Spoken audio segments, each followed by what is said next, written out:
नमस्कार, मैं अदिति शर्मा स्वागत करती हूँ आप सभी का कृषि दर्शन की एक नई कड़ी में। किसान भाइयों बहनों, हमारी कोशिश रहती है कि हमारे इस कार्यक्रम के जरिए हम आप तक कृषि जगत से जुड़ी सभी महत्वपूर्ण जानकारियाँ सही समय पर पहुँचा सके ताकि आप उनसे लाभान्वित हो सके। आज के हमारे इस कार्यक्रम में भी हम ऐसी ही कुछ महत्वपूर्ण जानकारियाँ आपके लिए लेकर आए हैं। आज हम आपको दिखाने वाले हैं प्रधानमंत्री कौशल विकास योजना पर आधारित हमारी एक खास पेशकश और साथ ही आपको दिखाएंगे खबरें खेती की। तो फिर आइए आज के हमारे इस कार्यक्रम की शुरुआत करते हैं खबरें खेती की से। CIRG में पशु उत्पादों के गुणवत्ता परीक्षण के लिए अंतर्राष्ट्रीय स्तर की प्रयोगशाला स्थापित। 19वां राष्ट्रमंडल वानिकी सम्मेलन 2017 का आयोजन। और ग्रीष्म ऋतु में कैसे करें बकरी के स्वास्थ्य की देखभाल। नमस्कार, खबरें खेती की में आपका स्वागत है। मैं हूं ज्योत्सना वाहल और अब खबरें विस्तार से।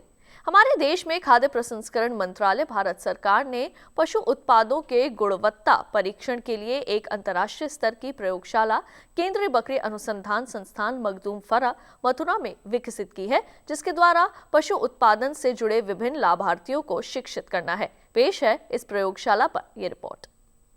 इस अंतर्राष्ट्रीय स्तर की पशु उत्पाद परीक्षण परियोजना के मुख्य उद्देश्य हैं बकरी उत्पाद प्रौद्योगिकी प्रयोगशाला में विश्व स्तरीय संदर्भ प्रयोगशाला स्थापित करना एवं इसका संचालन पशु उत्पाद गुणवत्ता परीक्षण हेतु राष्ट्रीय स्तर के प्रशिक्षण संस्थान के रूप में करना।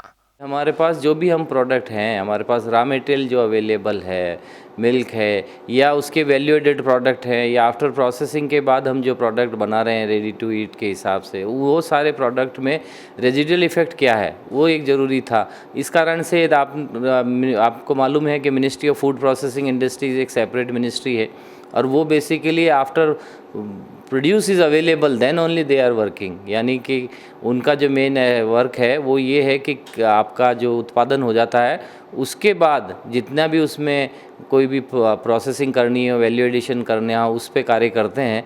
तो उन्होंने एक ये स्कीम लॉन्च की थी, पूरे इंडिया में कई जगह उन्होंने किए हैं। ये स्कीम MOFPI से फंडेड है मगर ICR के द्वारा चैनलाइज होती है। तो ICR ने ये देखा क्योंकि हमारा ये केंद्र है ये एक एक्सक्लूसिवली एक एनिमल के लिए, बकरी के लिए डेडिकेटेड है और यहाँ पर हम ये देख रहे हैं कि जो बकरी का दूध उत्पादन है या उसके बाद जो भी वैल्यू एडेड प्रोडक्ट हैं वो किस तरह से रह सकते हैं, उनकी क्वालिटी क्या हो, ये एक जानने के लिए एक बहुत अच्छी शुरुआत की है। और मैं समझता हूँ किसानों के लिए भी वो ज़रूरी हो जाएगा, क्योंकि आज अब बात चल रही है वो ये चल रही है कि अंतर्राष्ट्रीय स्तर पे हमारी अपनी पहचान बनानी है। मगर अंतर्राष्ट्रीय स्तर पे जब हम बात करते हैं तब हमें ये लगता है कि क्वालिटी एक बहुत इंपॉर्टेंट है। क्वान्टिटी तो है ही मगर क्वालिटी बहुत इंपॉर्टेंट है। उसके लिए हिसाब से उस दिशा में एक बहुत अच्छी शुरुआत की गई है। मैं तो यहाँ के केंद्र के हमारे जो निदेशक महोदय उनको भी बधाई दे दूँगा कि उन्होंने एक बहुत अच्छा शुरुआत की है और देखते हैं कि आगे इससे किस तरीके से हमारे किसान भाइयों को फ़ायदा होगा। पर्यावरण, वन एवं जलवायु परिवर्तन मंत्रालय भारत सरकार तथा राष्ट्रमंडल वानिकी संगठन के सहयोग से भारतीय वानिकी अनुसंधान एवं शिक्षा परिषद के अंतर्गत वन अनुसंधान संस्थान देहरादून 3 से 7 अप्रैल 2017 तक FRI देहरादून में 19वें राष्ट्रमंडल वानिकी सम्मेलन का आयोजन कर रहा है। समुचित रूप से सम्मेलन की चयनित विषय वस्तु समृद्धि एवं भावी पीढ़ी हेतु वानिकी है।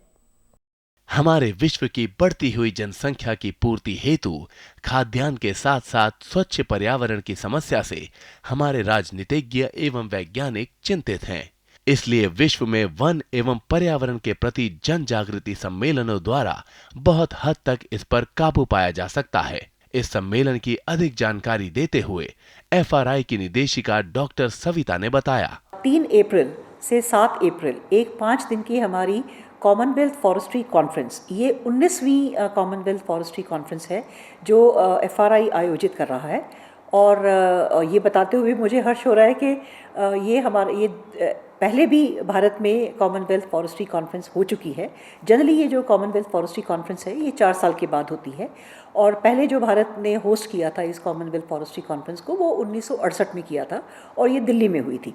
लेकिन इस बार हमें ये मौका मिला है कि हम ये कॉन्फ्रेंस करें और मुझे ये बताते हुए बड़ा हर्ष हो रहा है कि इसमें करीब 40 या 42 जो कंट्रीज़ हैं, जो कॉमनवेल्थ नेशंस हैं, वो पार्टिसिपेट करेंगे और इसके अलावा इसमें जो world renowned international forestry and environment organisations हैं, लाइक सिफॉर है, यूफ्रो है, ईसी मोड है, wild life institute of India है, एफएसआई है, हम तो हैं ही, और हमारे जितने भी आईसीएफआरई के इंस्टीट्यूट्स हैं वो सब इसमें शिरकत करेंगे।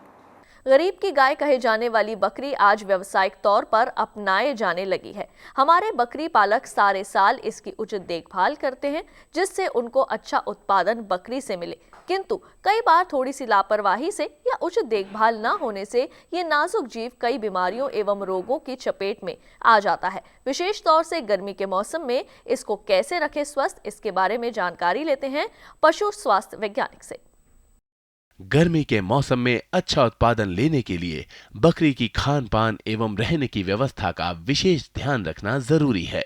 गर्मियों के मौसम में अपने जानवरों को जो ग्रेजिंग करने के लिए, चरने के लिए वो छोड़ते हैं, वो क्योंकि मतलब जैसे जैसे दिन बढ़ता रहता है, गर्मी बहुत ज़्यादा बढ़ जाती है, तो सुबह जल्दी छोड़ा करें। जैसे सुबह 5 बजे छोड़ दिया और 10 बजे तक फिर उनको अपने बाड़े में अंदर कर दिया। इस बात का ध्यान रखना पड़ेगा, क्योंकि गर्मियों में बकरियों में देखा गया है हीट स्ट्रेस या हीट स्ट्रोक एक बहुत महत्वपूर्ण बीमारी होती है। इससे क्या होता है, इससे आप आके देखेंगे बकरी मतलब झुंड से अलग हो जाती है, खाना पीना बंद कर देती है। ये हीट स्ट्रोक के लक्षण है। ऐसे में तुरंत बकरी को सलाइन चढ़ाना पड़ेगा और पानी पीने के पानी को उपलब्ध करवानी पड़ेगी। इसीलिए ये ध्यान रखें कि गर्मियों में बकरी बाहर चरने के लिए ज़्यादा देर तक ना रहे।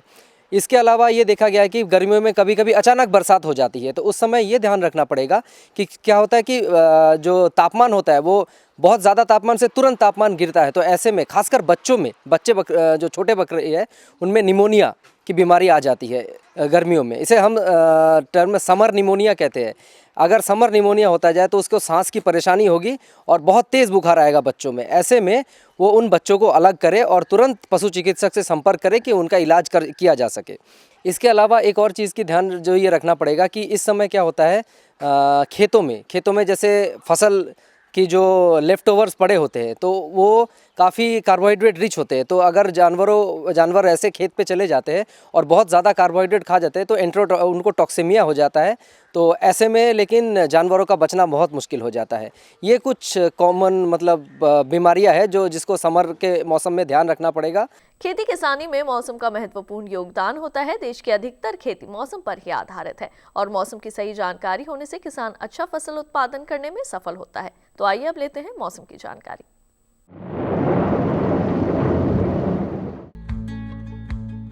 मौसम के हाल में सबसे पहले बात करते हैं उत्तर भारत की। आज और कल जम्मू कश्मीर और हिमाचल प्रदेश में कुछ जगह बरसात और बर्फबारी होगी। वहीं कल उत्तराखंड में कुछ जगह बरसात और बर्फबारी हो सकती है। पूर्वोत्तर भारत में आज और कल नागालैंड, मणिपुर, मिजोरम और त्रिपुरा में बारिश होगी। आज और कल असम और मेघालय में भी बरसात होगी। आज और कल अरुणाचल प्रदेश में भी बरसात होने के आसार हैं। पूर्वी भारत के गांगे पश्चिम बंगाल में कल बरसात होगी। 2 दिन उप हिमालयी पश्चिम बंगाल और सिक्किम में बरसात हो सकती है। आज और कल बिहार में कुछ जगह बरसात होगी। कल झारखंड में कुछ जगह बरसात होगी, जबकि 2 दिन ओडिशा में मौसम साफ रहेगा। आज और कल अंडमान निकोबार द्वीप समूह में बरसात होगी। खेती की खबरों में बस इतना ही। और अधिक रोचक और ज्ञानवर्धक जानकारियों के लिए देखते रहिए कृषि दर्शन। नमस्कार। ये लो और बताओ। बस। अरे ये क्या भैया जी, बस इतनी सी रासायनिक खाद? किसानी छोड़ रहे हो क्या? किसानी नहीं, नादानी छोड़ रहे हैं। मिट्टी की जांच कराई है। अब तो लालाजी जितनी जरूरत है उतने ही उर्वरक खेत में डालेंगे। हाँ, किसान भाई आज ही अपने जिले की नजदीकी भूमि परीक्षण प्रयोगशाला में मिट्टी की जांच जरूर करवाएं और मिट्टी में पोषक तत्व, नमी व पौधे के विकास को देखते हुए केवल जरूरत के अनुसार ही पोषक तत्व डालें। और हाँ, मिट्टी में गंधक, जस्ता, बोरोन जैसे सूक्ष्म पोषक तत्वों का पता लगाना भी न भूलें। उर्वरक और जैविक खाद के सही उपयोग से भूमि का उपजाऊपन बनाए रखें, उत्पादकता बढ़ाएं, खर्चा घटाएं और बहुमूल्य विदेशी मुद्रा बचाने में भी सहयोग दें। और हाँ, धीमी गति से नाइट्रोजन उपलब्ध कराने वाले उर्वरकों जैसे नीम लेपित यूरिया को प्राथमिकता दें और यूरिया का पत्तों पर छिड़काव करें। अरे वाह, तू तो सचमुच समझदार हो गया रे। अधिक जानकारी के लिए संपर्क करें जिला कृषि अधिकारी या किसान कॉल सेंटर। किसान भाइयों बहनों, प्रधानमंत्री कौशल विकास योजना केंद्र सरकार द्वारा शुरू की गई एक ऐसी योजना है जिसके अंदर ग्रामीणों को आत्मनिर्भर बनने के लिए प्रशिक्षित किया जा रहा है। राष्ट्रीय मुक्त विद्यालय शिक्षा संस्थान के द्वारा इस योजना का देश भर में क्रियान्वयन किया जा रहा है। ये जो संस्था है ये गांववासियों के हुनर को तराश कर उन्हें रोजगार के नए अवसर प्रदान करने में मददगार साबित हो रही है ताकि उन्हें रोजगार के लिए पलायन ना करना पड़े। तो फिर आइए आज के हमारे इस कार्यक्रम में हम आपको दिखाते हैं कि ये जो संस्था है ये किस प्रकार इस योजना का क्रियान्वयन झारखंड में कर रही है। आइए देखते हैं इसी पर आधारित हमारी एक खास पेशकश।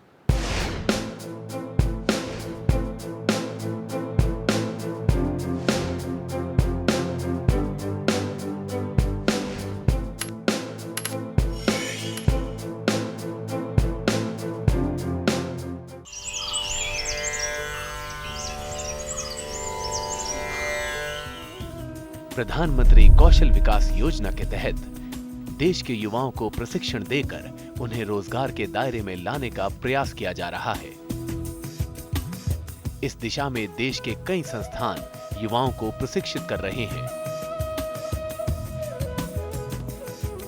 देश का मैदानी भाग हो, पर्वतीय हो या वनाच्छादित क्षेत्र, हर क्षेत्र में प्रधानमंत्री श्री नरेंद्र मोदी की इस महत्वाकांक्षी योजना को साकार करने का प्रयास किया जा रहा है। इस प्रयास को सफल बनाने के लिए युवाओं में भी काफी उत्साह है।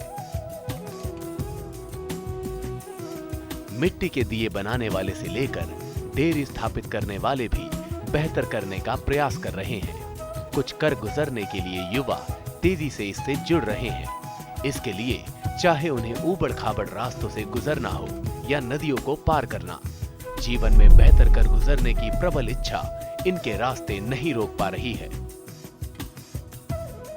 सरकार की इस योजना से देश के 24 लाख युवाओं को विभिन्न उद्योगों से संबंधित स्किल ट्रेनिंग पाने का अवसर मिल रहा है। युवाओं को प्रशिक्षित कर उन्हें सक्षम बनाने की दिशा में झारखंड के क्षेत्रीय केंद्र रांची में स्थित राष्ट्रीय मुक्त विद्यालय शिक्षा संस्थान से जुड़ा रुक्का का कृषि ग्राम विकास केंद्र प्रधानमंत्री कौशल विकास योजना को क्रियान्वित करने में तेजी से जुटा हुआ है। इस बारे में क्षेत्रीय निदेशक डॉक्टर A.K. सिंह ने कहा कि पूरे झारखंड में 39 अध्ययन केंद्र व्यावसायिक प्रशिक्षण केंद्र के रूप में काम कर रहे हैं।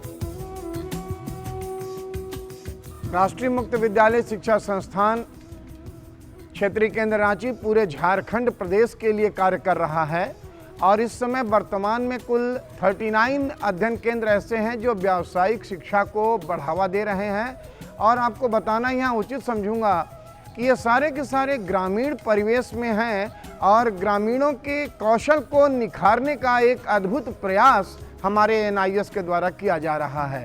क्योंकि हम उस युग की परिचर्चा कर रहे हैं कि जब हमारे गांव में लोग खुशहाल हुआ करते थे, हमारे देश में खुशहाल हुआ करते थे और वो कारण था कि हम गांव के कौशल को गांव में ही उपयोग में लाते थे। लेकिन कुछ पिछले दशक में ऐसा हुआ कि गांव से लोग निकलते चले गए और कौशल हमारे हाथों से निकलता चला गया।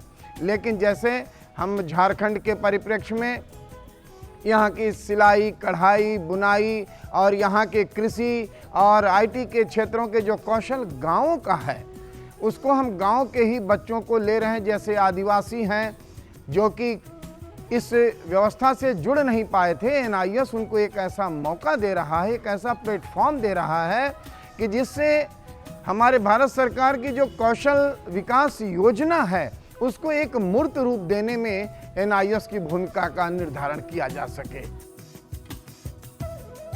कृषि ग्राम विकास केंद्र रुक्का में 3 कोर्स कराए जा रहे हैं। सामुदायिक स्वास्थ्य में प्रमाण पत्र, बेसिक ग्रामीण प्रौद्योगिकी में डिप्लोमा और कंप्यूटर एप्लीकेशन में प्रमाण पत्र कार्यक्रम के जरिए युवाओं को रोजगार परक बनाया जा रहा है। बेसिक ग्रामीण प्रौद्योगिकी में डिप्लोमा कार्यक्रम के तहत युवाओं को डेयरी, पशुओं के स्वास्थ्य की जानकारी देने के साथ ही मिट्टी की गिरती सेहत को सुधारने के बारे में, मृदा परीक्षण के बारे में प्रशिक्षित किया जाता है। इस बारे में संस्थान में कंप्यूटर प्रशिक्षण और प्रोसेसिंग प्लांट की भी जानकारी दी जाती है। सामुदायिक स्वास्थ्य में प्रमाण पत्र कार्यक्रम में ग्रामीण और आदिवासी महिलाएं बढ़ चढ़कर हिस्सा ले रही हैं। इस कार्यक्रम के माध्यम से महिलाओं को गर्भधारण से लेकर बच्चे के जन्म लेने और महिला स्वास्थ्य के बारे में जानकारी दी जाती है। महिलाओं को नजदीकी स्वास्थ्य केंद्र पर ले जाकर प्रशिक्षण भी दिलाया जाता है। कंप्यूटर आज की जरूरत बन गया है। मिट्टी की जांच से लेकर इंसान की जांच तक में कंप्यूटर का इस्तेमाल हो रहा है। इसके लिए कंप्यूटर एप्लीकेशन में प्रमाण पत्र कार्यक्रम में भी युवा अपनी प्रतिभा को निखारने का प्रयास कर रहे हैं। कृषि ग्राम विकास केंद्र की समन्वयक मीनाक्षी साहू ने कहा कि इस कार्यक्रम में उम्र की कोई सीमा नहीं है, जिससे इसमें हर तरह के लोग प्रशिक्षण ले सकते हैं। केजीवीके के टीवीएम गुरुकुल के अंतर्गत हमारा ये NIS का कोर्स 2011 से शुरू हुआ है, जो अभी लगातार चले आ रहा है। अभी तक हम लोगों ने लगभग 8 बैचेस निकाल चुके हैं डिफरेंट कोर्सेज में। वो डिफरेंट कोर्सेज में वो हमारा है diploma in rural technology, certificate in computer application and certificate in community health worker. ये तीनों कोर्सेज ग्रामीण स्तर के बच्चों के लिए चलाया जा रहा है। ये बच्चे गांव से निम्न स्तर से, जिनकी आर्थिक स्थिति बहुत ही ख़राब है, वैसे बच्चे गांव से उठकर हमारे यहाँ आते हैं और ये कोर्सेज में नामांकन कराते हैं। क्योंकि इस कोर्स की सबसे अच्छी बात है कि इसमें उम्र की कोई सीमा नहीं है और इसके तहत हमारे जो युवा या प्रौढ़ जो व्यक्ति है, वे लोग भी हमारे यहाँ इस कोर्स में नामांकन कराए हैं और आगे बढ़ रहे हैं। क्योंकि DBRT diploma in rural technology course का ये महत्व था कि इसके द्वारा हमारे बच्चे सरकारी गैर सरकारी संस्थानों में इनका चयन हुआ है और ये ग्रामीण स्तर में अपना काम कर रहे हैं, अपने ग्रामीण व्यक्तियों को सेवा भी प्रदान कर रहे हैं। तथा हमारे other courses certificate in computer application के तहत जो बच्चे नामांकन के, वे भी कहीं ना कहीं अपना डेटा एंट्री ऑपरेटर के रूप में भी काम कर रहे हैं। और हमारी जो बच्चियां जो गांव स्तर से आती हैं certificate in community health worker, वे भी गांव में स्वास्थ्य सेविका के रूप में भी काम कर रही हैं। ये तीनों कोर्सेज हमारे जहाँ KGVK के प्रांगण में जो चलाया जा रहा है, ग्रामीण जो बच्चे हैं उनको उठाने का अर्थक प्रयास हम लोग कर रहे हैं। कृषि ग्राम विकास केंद्र रुक्का में प्रशिक्षण प्राप्त कर रहे युवाओं का सपना है कि वे गांवों में ही रोजगार का सृजन कर गांव और देश के विकास में मदद करें। युवाओं के इन सपनों को साकार करने में संस्थान महत्वपूर्ण भूमिका निभा रहा है। प्रधानमंत्री कौशल विकास योजना के तहत देश के युवाओं को प्रशिक्षण देकर उन्हें रोजगार के मार्ग पर आगे बढ़ाने की दिशा में प्रयासरत संस्थान के सचिव अरविंद सहाय ने कहा कि इस योजना के तहत उनका प्रयास है कि विकास कार्यक्रमों में युवाओं की भागीदारी बढ़ाई जाए, जिससे देश का विकास तेजी से हो सके। KGVK ग्रामीण झारखंड के सतत एवं संपूर्ण विकास के लिए कार्य कर रही है। आज़ादी के करीब 67 साल के बाद भी यह देखा गया कि अभी भी जो ग्राम स्तर पे जो विकास कार्यक्रम हो रहे हैं वह सस्टेन नहीं हो रहा है। तो इस समस्या के समाधान के लिए हम लोगों ने झारखंड के ग्रामीण क्षेत्रों में सर्वे किया और सर्वे से यह निकल कर आया कि इस समस्या का मुख्य कारण है कि विकास कार्यक्रम में जो ग्रामीण हैं उनका भागीदारी और स्वामित्व नहीं है। दूसरी जो सबसे बड़ी समस्या निखर के आई कि ग्रामीण स्तर पे जो लोकल प्रॉब्लम है उसको सॉल्व करने के लिए स्किल्ड लोग नहीं हैं। तो इन चीज़ों को समस्या को ये करने के लिए, एड्रेस करने के लिए हम लोगों ने जो दक्षता कार्यक्रम स्टार्ट किया और ऐसे क्षेत्रों को लिया जो कि वो ट्रेनिंग लेने के बाद गांव में जाकर वो अपने दक्षता को ग्रामीण विकास में लगा पाएँ। इसमें हमारी जो सबसे बड़ी, हम लोग इस संस्था के खोज में थे कि इस कोर्स को जनरल संस्था जो है रिकॉग्नाइज नहीं कर रही थी। तो NIOS के साथ हम लोगों ने जब संपर्क किया तो उन्होंने इस कोर्स 3 कोर्स को बहुत ही अप्रिसिएट किया। उसमें पहला कोर्स था बेसिक रूरल टेक्नोलॉजी, दूसरा था हेल्थ वर्कर का और तीसरा जो है कंप्यूटर कोर्स। तो ये कोर्स इससे बच्चे जो निकलते हैं फिर गांव स्तर पे जाते हैं और वहाँ पर जो विकास कार्य होते हैं उसमें अपनी पूर्ण भागीदारी देते हैं और इस भागीदारी के लिए जो अपना वो दक्षता को है वो गांव वाले को सेल करते हैं, उनसे नॉमिनल चार्ज लेते हैं। इससे उनका जो है लाइवलीहुड भी चल रहा है, प्लस विकास में उनका योगदान भी हो रहा है। गांव की प्रतिभा गांव में ही प्रतिभाओं का विकास करें। प्रधानमंत्री कौशल विकास योजना का यही असली लक्ष्य है, जिसे साकार करने की दिशा में वे पूरी कोशिश कर रहा है। हमारे संवाददाता को इस संस्थान के अध्यक्ष चंद्रभूषण शर्मा ने बताया। शर्मा जी, राष्ट्रीय मुक्त विद्यालय शिक्षा संस्थान पूरे देश में किस तरह का काम कर रहा है? राष्ट्रीय मुक्त विद्यालय शिक्षा संस्थान पूरे देश में शिक्षा के साथ साथ कौशल विकास के क्षेत्र में बहुत सारे कोर्सेज दे रहा है। लगभग 100 से ज़्यादा कोर्सेज हैं। हम दूर दराज के गांव में अपने संस्थान बनाते हैं और वहाँ के बच्चों को, वहाँ के बच्चियों को, वहाँ के वयस्कों को हुनर के क्षेत्र में शिक्षा पहुँचाते हैं। कस्तूरबा गांधी बालिका विद्यालय हैं, वो सारे विद्यार्थी जो लड़कियां वहाँ पढ़ती हैं उनको कौशल विकास का काम सिखाया जाता है।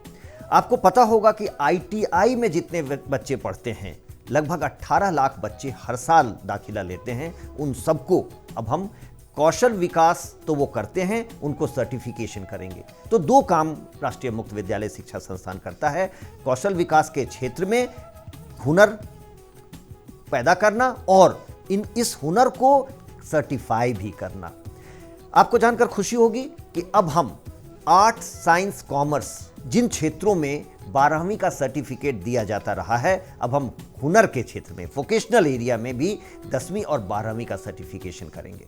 तो वो बच्चे जो कृषि से जुड़े हुए हैं, कारपेंट्री से जुड़े हुए हैं या दूसरे क्षेत्रों से जुड़े हुए हैं, वो अपने ही क्षेत्र में काम करेंगे, सीखेंगे, हुनर पैदा करेंगे अपने में और सर्टिफाइड भी होंगे कि वो सर्टिफाइड कृषक हैं, खेतिहर हैं। तो आज तक जो हमारे देश में ये सोच रही है कि आप 12वीं पास तभी कहे जाएंगे जब भूगोल, अर्थशास्त्र, भौतिकी ये पढ़ेंगे, अब ये समय बदल गया है। जैसा कि सरकार ने भी काफ़ी समय से इस पर जोर दिया है, माननीय प्रधानमंत्री ने ऐसा कहा कि हम लोग इनको क्यों नहीं कह सकते हैं कि आप भी उतना ही जानते हैं जितना एक 12वीं पास बच्चा जानता है। तो हम ये करने जा रहे हैं। बहुत जल्दी राष्ट्रीय मुक्त विद्यालय शिक्षा संस्थान vocational 10th and 12th certification लेके आ रहा है। अब जिस ITI की चर्चा हमने की, जो विद्यार्थी वहां दाखिला लेंगे 3 क्षेत्रों में वो वोकेशनल एरिया अपने ITI में पढ़ेंगे, 2 पर्चे वो राष्ट्रीय मुक्त विद्यालय शिक्षा संस्थान से पढ़ेंगे और उनको सर्टिफाई किया जाएगा 10वीं और 12वीं के लिए। क्योंकि इनको ये परेशानी आती थी कि ये ITI पास करने के बाद इनका ज्ञान तो होता था, लेकिन इनको कोई मानते नहीं थे कि आप ऊपर जा सकते हैं अपने क्षेत्र में। तो अब वो 12वीं का सर्टिफिकेट NIOS के माध्यम से प्राप्त कर सकते हैं। जो विद्यार्थी आज दाखिला ले रहे हैं, पढ़ रहे हैं, केवल वो नहीं, जो कभी भी ITI से सर्टिफिकेट लिए हैं या डिप्लोमा लिए हैं, उन सबको ये मौका दिया जा रहा है कि आप 2 पर्चे NIOS के साथ पढ़ के और पास करें और 10वीं और 12वीं के समकक्ष हो जाएं। इसके साथ साथ हम सर्टिफिकेशन भी करते हैं। कोई भी व्यक्ति जो सिलाई के क्षेत्र में है, ब्यूटी कल्चर के क्षेत्र में है, तमाम लड़कियां आज देश में पेडिक्योर, मैनिक्योर, फेशियल ये सारी चीजें जानती हैं, करती हैं, लेकिन जब विदेश में नौकरी पाने की बात आती है तो पूछा जाता है आपके पास सर्टिफिकेट है क्या? पिछड़ जाती हैं। तो वैसे देश की बच्चियां जिनको सर्टिफिकेशन केवल किया गया है, जिनको कि किसी एजेंसी ने सर्टिफिकेट दिया है कि ये जानती हैं, वो तो नौकरी पा जाती हैं। मेरी बच्चियां जिनको हम सर्टिफाइड नहीं करते हैं कि वो इस क्षेत्र की अग्रणी हैं, ज्ञाता हैं, वो पिछड़ जाती है। हम उनके लिए भी सर्टिफिकेट देते हैं और वो अब दुनिया में कहीं भी रोजगार खोज सकती हैं क्योंकि उनके पास NIOS का सर्टिफिकेट होगा। तो तमाम ऐसे क्षेत्र हैं जहां कि हम हुनर के क्षेत्र में, कौशल विकास के क्षेत्र में पढ़ाते भी हैं और अब सर्टिफिकेशन भी करेंगे। प्रधानमंत्री कौशल विकास योजना प्रधानमंत्री श्री नरेंद्र मोदी का एक सराहनीय प्रयास है। इसके अंतर्गत देश के 24 लाख युवाओं को विभिन्न उद्योगों से संबंधित स्किल ट्रेनिंग देकर रोजगार से जोड़ा जा रहा है। योजना के तहत स्किल ट्रेनिंग पाने वाले युवाओं को इनाम देने के अलावा उद्यम लगाने के लिए सहूलियत भी दी जा रही है। स्किल ट्रेनिंग समाप्त होने पर प्रशिक्षण प्राप्त युवाओं को प्रमाण पत्र प्रदान किया जाता है, जो उन्हें रोजगार पाने और भविष्य सुधारने में मदद करता है। आप में अगर प्रतिभा है तो नजदीकी प्रशिक्षण केंद्र से जुड़ें और देश के विकास के सहभागी बने।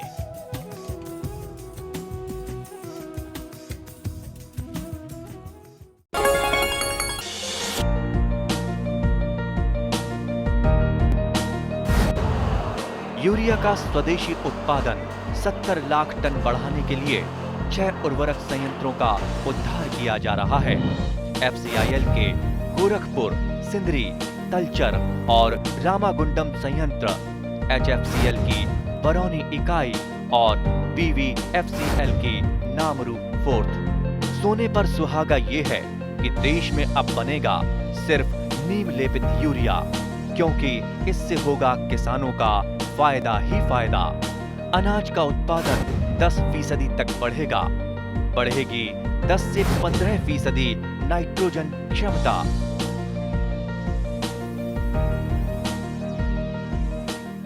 मेरे साथ बोलो ए बी।